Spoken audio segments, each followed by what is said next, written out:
ipapatawag na si Secretary? Hindi. Ipapa-adapt muna namin yung resolution kasi resolution yun na i-adapt sa floor ng buong body. Once ma-adapt, sir? Once ma-adapt, magko-constitute kami. So membership, 4 from the majority, 2 from the minority.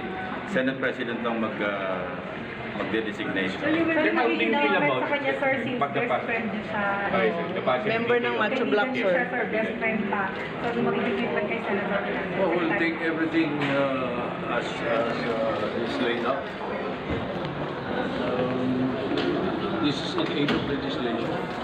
So kung mayroong inquiry, mayroong dapat mag-uwi sa sistema ng funding or whatever, not only in the DICT but the other agencies, especially when it involves intelligence funds and confidential funds, then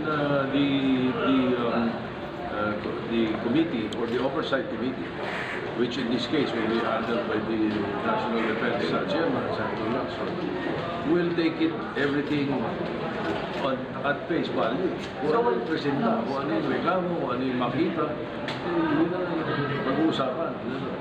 It will always be public hearing. It will not be closed door.